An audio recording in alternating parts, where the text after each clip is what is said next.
नमस्कार भाइयों। ये भाई लोग बथुआ लाए हैं दाल में डालने के लिए, साग बनाने के लिए। जो भाई लोग हमारे यहाँ उपचार कराने आए हैं वो लोग लाए हैं कि भैया जी बथुआ की सब्ज़ी बनाया जाए, दाल में डाला जाए तो बहुत अच्छा लगता है खाने में। तो मैं बोला लाओ बनाने के लिए। तो लाए हैं भाई लोग, तो मैं सोचा कि क्यों ना एक वीडियो ही बना लिया जाए कि भाइयों को भी बताया जाए कि इसके क्या क्या गुण धर्म है, क्या क्या इसके बेनिफिट्स हैं, क्या क्या फ़ायदे हैं, ये सब थोड़ा परिचित कराया जाए भाइयों को। तो ये जो देख रहे हैं आप, ये बथुआ है दोस्तों। इसको हमारे यहाँ बथुआ कहते हैं, इसको हिंदी में बथुआ ही कहते हैं पूरे देश में। और उत्तर प्रदेश में जब इसको दाल में डाल दिया जाता है ना, दाल में डाल के बनाया जाता है, तो वो उत्तर प्रदेश में इसको सरपैता कहते हैं ना भाई जी। हाँ भैया जी, सरपैता कहते हैं। सरपैता कहा जाता है उत्तर प्रदेश में इसको, दाल में डालने के बाद। बाकी वैसे तो इसको बथुआ ही कहा जाता है, पर जब दाल में डाल दिया तो इसको सरपैता कहा जाता है। तो ये बथुआ है। अगर इसके हम फायदे की बात करें ना, तो ये बहुत अच्छा जो है कि बलवर्धक साग है, बहुत बलवर्धक मेडिसिन भी कह सकते हैं इसको, है ना। आयुर्वेदिक मेडिसिन कह सकते हैं इसको, बलवर्धक है ना। और साथ ही रक्तवर्धक भी है। जिनके शरीर में रक्त की कमी बनी रहती है, खून की कमी बनी रहती है, वो लोग इसका सेवन करें यदि, तो उनके शरीर में खून की वृद्धि होती है, रक्त की वृद्धि होती है। और रक्त की कमी के कारण जो भी उनके शरीर में रोग दोष उपद्रव हो रहे थे, वो सभी रोग दोष उपद्रव धीरे धीरे पूरी तरह से शांत हो जाते हैं। साथ ही ये रेचक भी कहा गया है आयुर्वेद में इसको। रेचक मतलब ये पेट को साफ करने वाली मेडिसिन है। तो जिन लोगों को बहुत ज़्यादा कब्जियत रहती है, उन लोगों के लिए भी बहुत बेस्ट औषधि है। और ये मतलब पाचन कारक भी कहा गया है, मतलब ये जठराग्नि को बल देता है, जठराग्नि को बढ़ाने में मदद करता है ये बथुआ।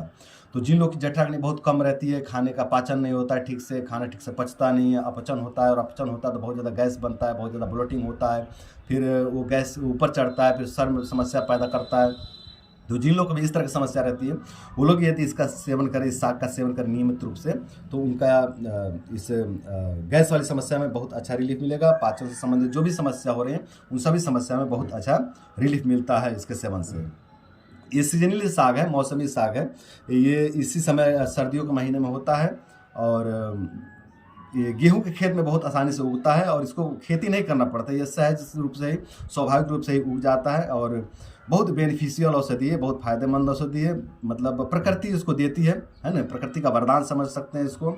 तो ये इसके अगर आप फायदे की बात करें, तो बवासीर के रोगियों के लिए भी बेस्ट औषधि है। आयुर्वेद में कहा गया है कि जिनको अर्श रोग हो गया है ना, चाहे वो अर्श रोग, चाहे वो खूनी हो, चाहे सूखा हो, चाहे वो मवाज वाला हो, सभी अर्श रोग में ये बहुत अच्छा लाभकारी औषधि है।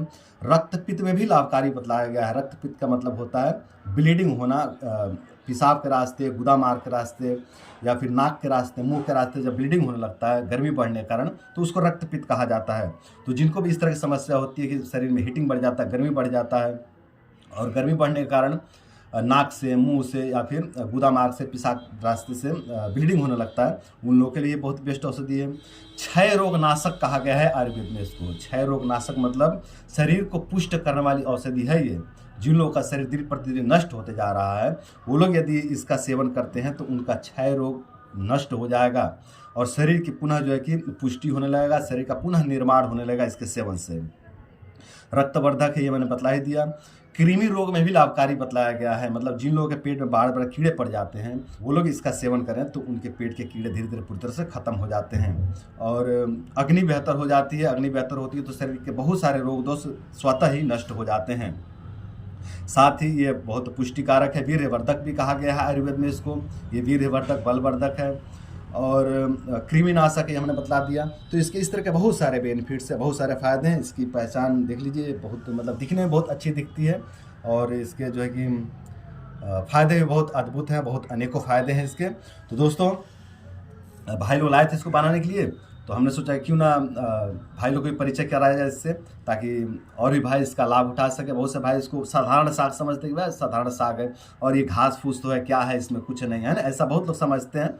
और विशेष करके जो लोग थोड़ा आधुनिक पढ़ाई ज़्यादा कर लिए, वो लोग इसको मतलब घास फूस समझते हैं, लेकिन ऐसा नहीं है। ये बहुत बड़ी मतलब औषधि है, अमृत है। इसको अमृत से तुलना कर सकते हैं हम लोग, है ना। मतलब इसके बहुत सारे बेनिफिट्स हैं। इसका सेवन करके आप अपना स्वाद भी मैनेज कर सकते हैं और स्वास्थ्य भी मैनेज कर सकते हैं। आयुर्वेद में इसको रुचिकर भी कहा गया। रुचिकर मतलब ये रुचि को बढ़ा देता है, मतलब आपके टेस्ट को बढ़ा देता है। तो ये स्वादिष्ट भी लगता है, मतलब ये आपका स्वास्थ्य भी मैनेज कर देता है और स्वाद भी मैनेज कर देता है।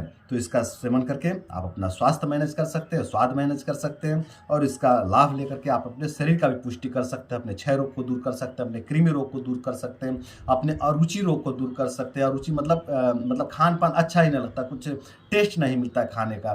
तो इस तरह की यदि समस्या आपके साथ हो रही तो आप उसका समाधान कर सकते हैं, अपने अर्श रोग को दूर कर सकते हैं, अर्थात पाइल्स को दूर कर सकते हैं, बवासीर को दूर कर सकते हैं।